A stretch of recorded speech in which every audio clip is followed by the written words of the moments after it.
Hello friends, Jennifer Pearson here, Thistle Gypsy, with a general update. Where to start? I will start with my minimalist art therapy. So I had shown you the idea for the collage, and since I'm not into the regular part of this calendar yet, I have continued and who knows, maybe this is more what I'll do in the future. So what I do, because this is actually fairly time consuming as well, so this is the entire month of October, and so I'm just going through each week, um, and I'm just filling in, and here's December. So because they had all of those months, they had October, November, December of the previous year, I've gone ahead and started to fill in those calendars, just the little individual days. Um, and I'm really enjoying it. I think I've hit on something that is limited enough, and this is more what I'll have. I'll have more room for each day um, once we get into 2020. But yeah, I found a way to do the collage on a regular basis that is limited enough for me to actually do it and for it to have a therapeutic effect. And so this is the key that I'm realizing now that I've done that and I've reduced it down to doing it that way. And it's kind of like it's signaling to me kind of where this belongs in my life, at what part of my life kind of um, limited evening recreation is where it belongs. That's where art belongs in my life.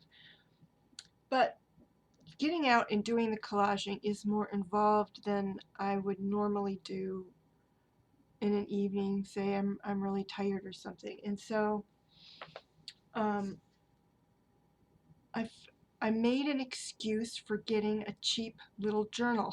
That's what this amounts to, is an excuse. So in Tractor Supply, of all places, they have journals at Tractor Supply. If people don't know that, run off to Tractor Supply Company and check it out. They had a bin full of cheap, well, this was $4.50, not super cheap, but cheap for a journal. Um, this appealed to me just because I thought, well, it's like hen scratch, although it's actually rooster scratch. Um, and it's a nice little journal, and it has a little tag on it. So um,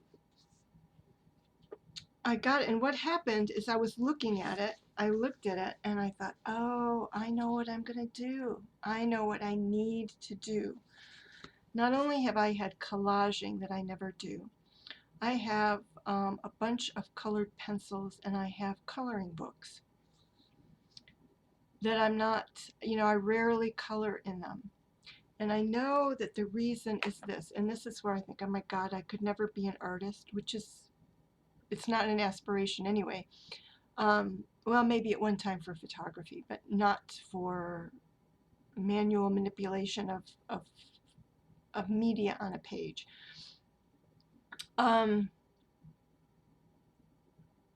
it overwhelms me, especially, and I've done the coloring before as therapy, went way back in, well, of course, colored when I was younger.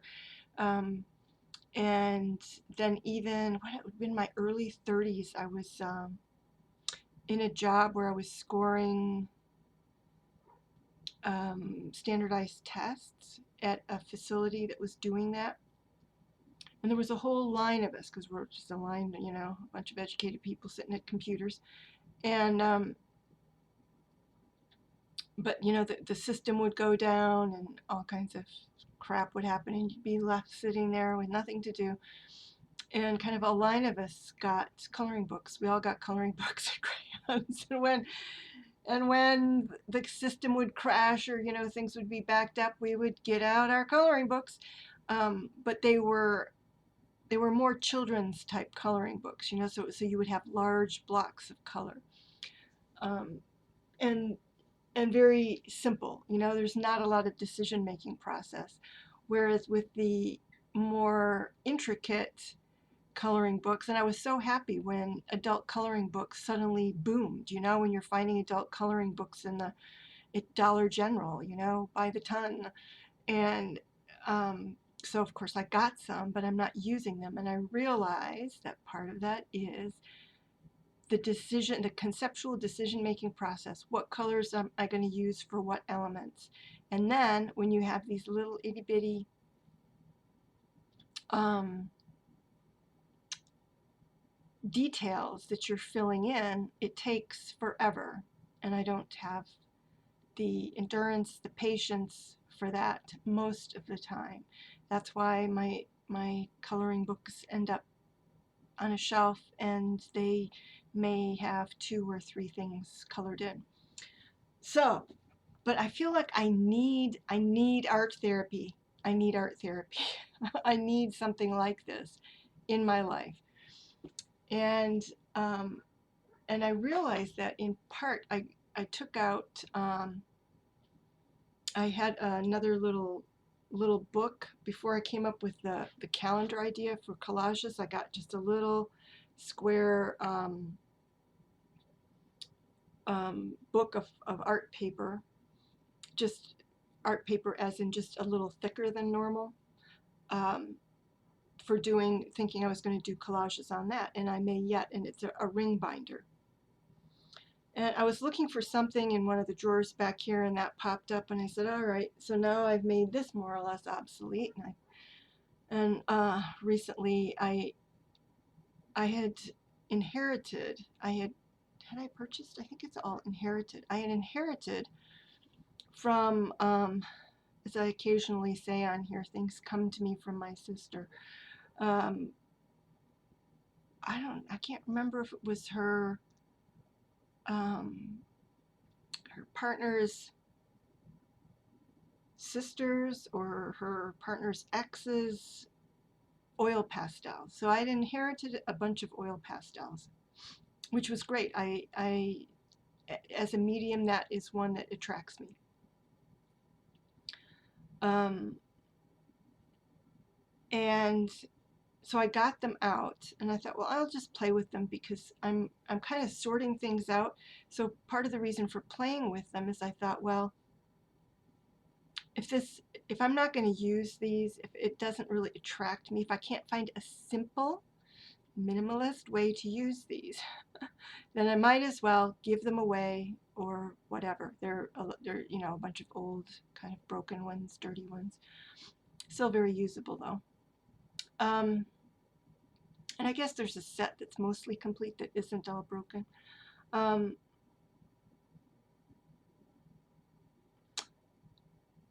and I was on the fence about that, but anybody who's worked with oil pastels knows that they have such wonderfully intense colors, and that led me to realize that really when I'm doing so collage is its own thing, but when I'm doing colored pencils or the oil pastels, it really is about the color. I really don't care about anything else. It's color therapy for me, so it's like color therapy. And so when I got this, and it's just how it's synchronicity, right? So I take this out and I'm thinking, oh, that's the way to simplify using my, whether oil pastels um, or pencils. I'm just going to color in a line, color in a line, color in a line, pick a color in a line, or use it halfway and blend and do it, whatever. But then all I have is lines, and I'll just, maybe I'll have 10. I'm not trying to make anything. I'm not trying to depict anything. Um, there's very little coordination going on here. And so I did that. And this is what I did. And I'll tell you about the wording here in a second. And even one night, I couldn't even do one evening, what would be over here, I couldn't even do a whole page before I was kind of falling asleep. And so I did half a page one evening, and then I finished the rest of it the next evening. So that's how minimalist my art therapy needs to be. And I find this satisfying. Most people would be, oh, but I find this sort of thing satisfying. So what I did here was I opened a book. I'm almost always sleeping with a book or have one within arm's reach. So I grabbed a book, opened it randomly, picked some words from the page, and just repeated them. What I was thinking. And so I just repeat them over and over again: stars and dew, stars and dew, stars and dew. And I added a few unwinding beauty, dew, beauty, stars and dew, unwinding, stars and dew, stars and dew, dew and stars. So, and that's all I did. Again, extremely simple, but, and that's the idea. And I think it works for me. And I'm sharing it just so that if anybody else has what would you call it, minimalist or simpleton art therapy shame, I'm here to say no, it works, it's good, do it. You're not alone. You're not the only one who just needs to color in the lines. I do want to do more of this sort of thing, but I didn't. And this was an extra fine Sharpie because it was bleeding through on the back. And so I want to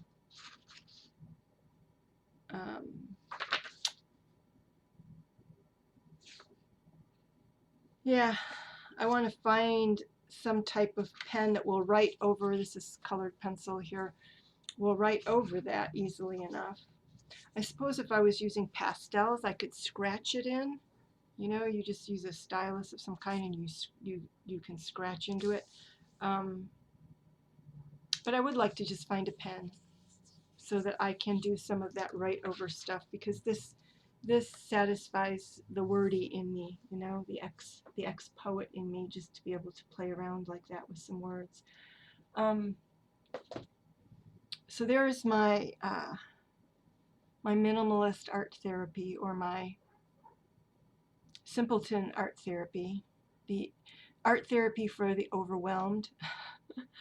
And so and that's my intention, is to also use the oil pastels and just do a line of oil pastels and a line of oil pastels and a line of oil pastels, and play with them in that regard. Just color, playing with color.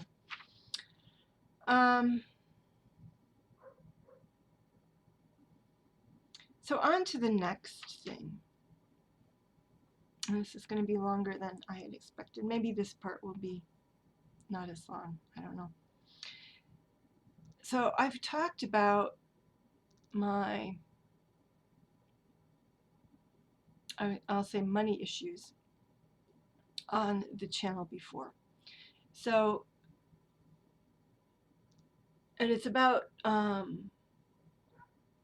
you know, having lived, well, I've always just been sort of frugal anyway,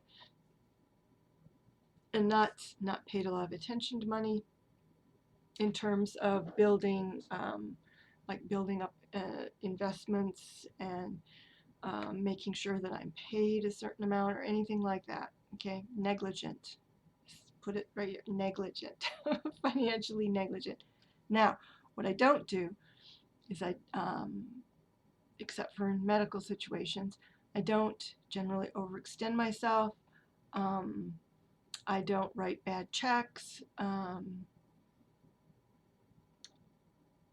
It's etc. So I'm aware of how limited, in fact, maybe too aware of how limited my, you know, the money is. And so that well, I've called it in the past, I've called it a shrink to fit life. So I shrink my life to fit whatever amount is coming in.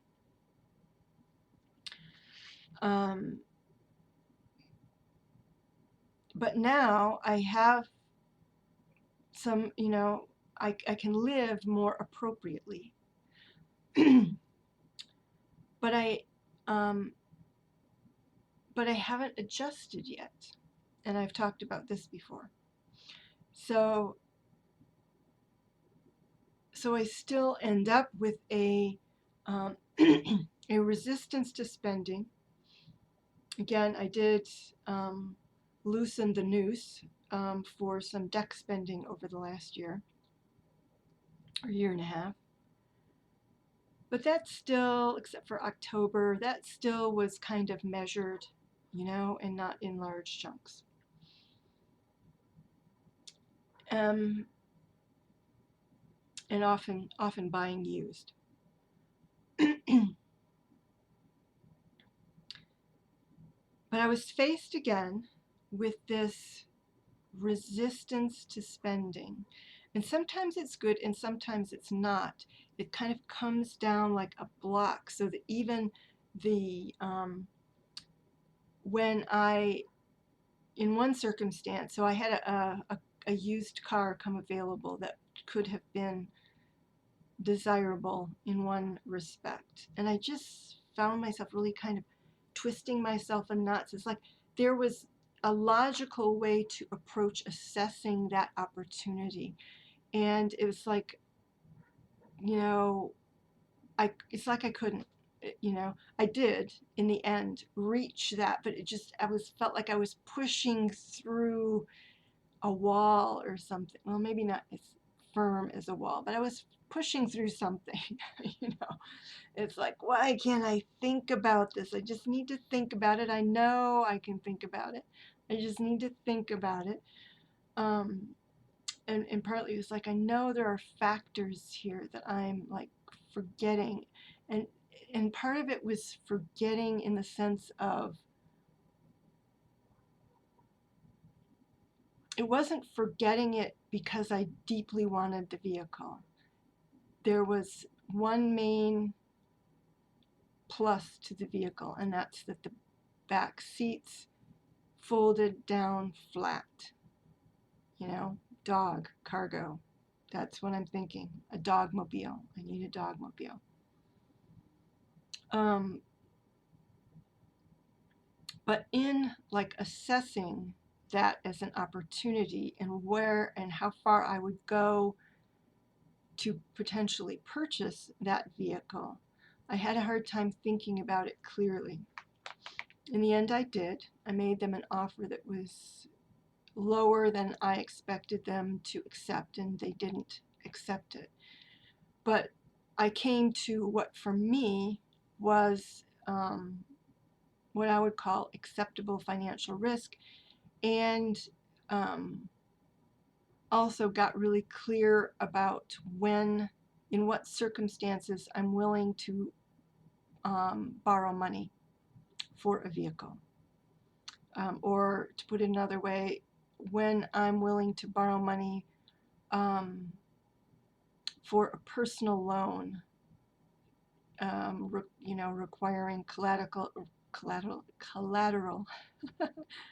and thus an actually somewhat higher interest rate than, say, a car loan.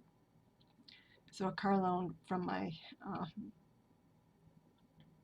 from my credit union is going to be down like at 3.5% as opposed to 12% for a personal loan.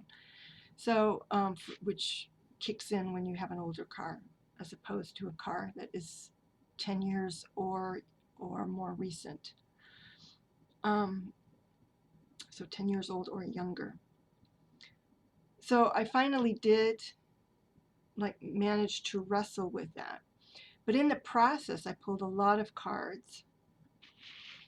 And those cards helped me see, like I was just asking questions. I was doing a bunch of 3-card readings that were just looking at that opportunity from different angles. Like, what if I wait? What if I, should I get a loan? Should I even purchase the car? Should I make the offer? How will they respond to the offer? So various things. It was really interesting to me.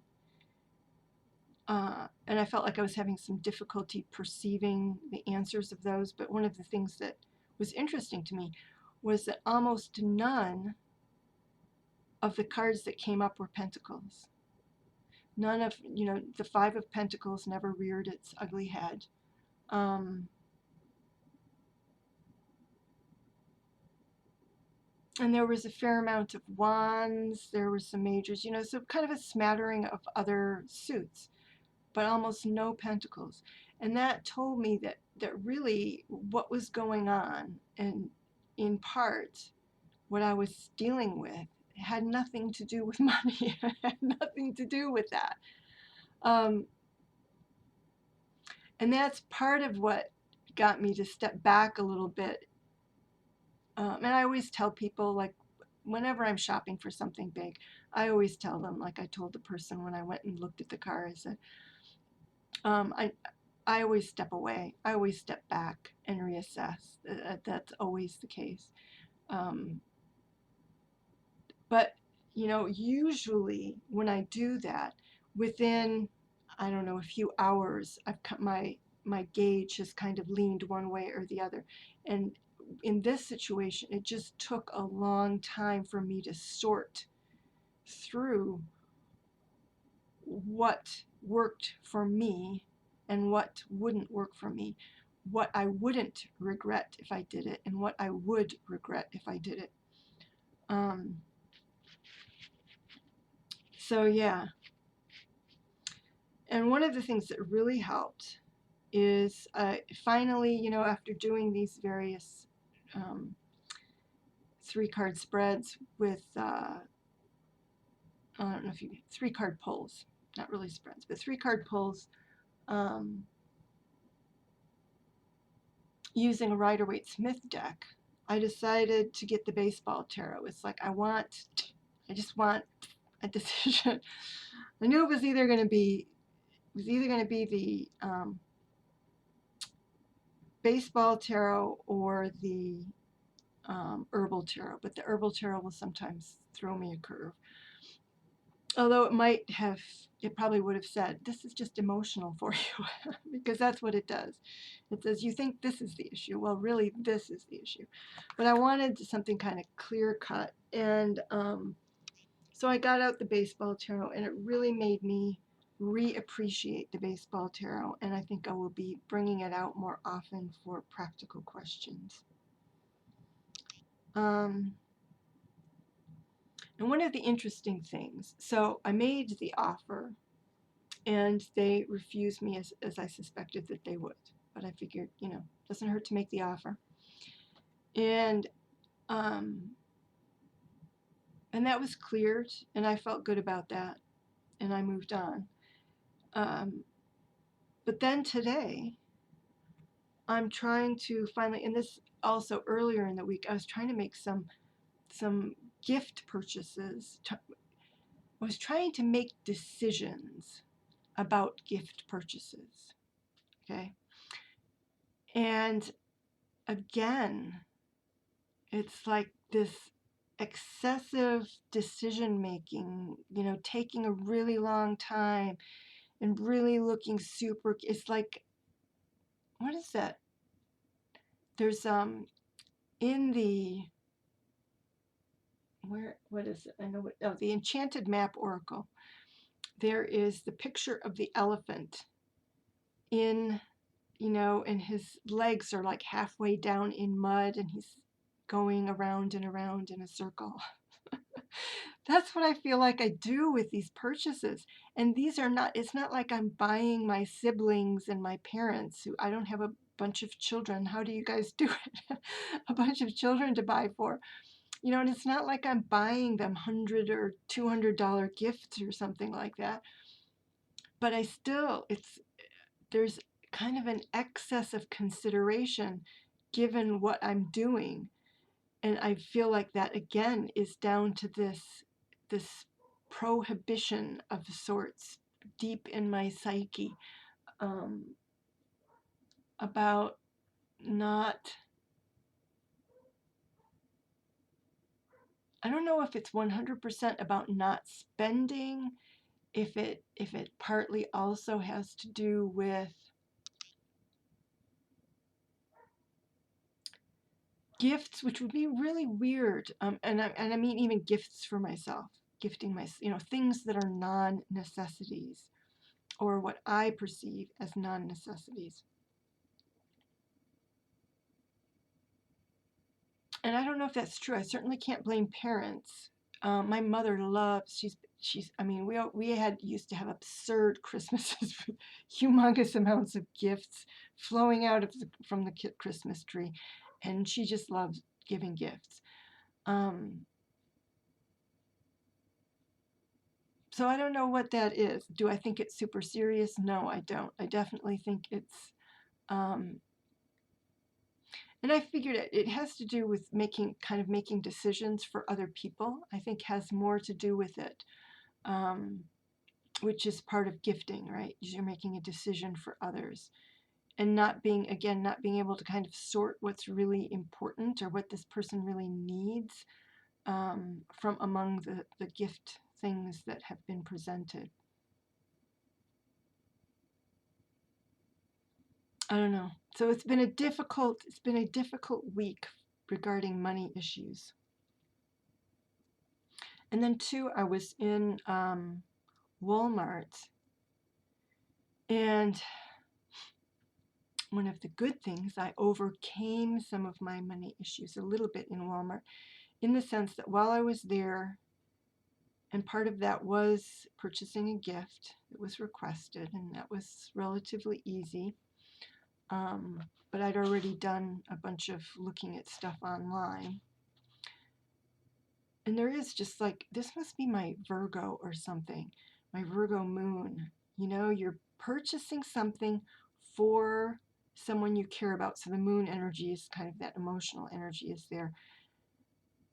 Because even though it was relatively easy once I got into Walmart, I had spent, again, kind of an excessive amount of time assessing this particular product online.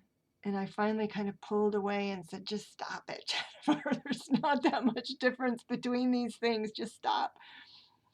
But once I got into Walmart, I thought, Jennifer, you need X.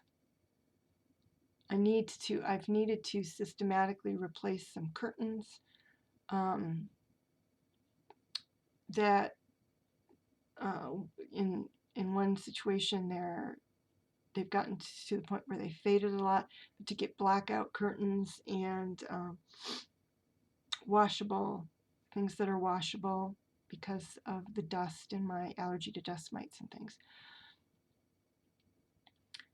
And then there was I think a couple of other things that I got there. But as I was walking around, it's like, I know, like I said, my perception of needs is not necessarily would be lower. In other words, I think that I don't need as much as I probably do. Another person would look, and I've had even friends say, God, you live such a Spartan life. It's like, it's not always,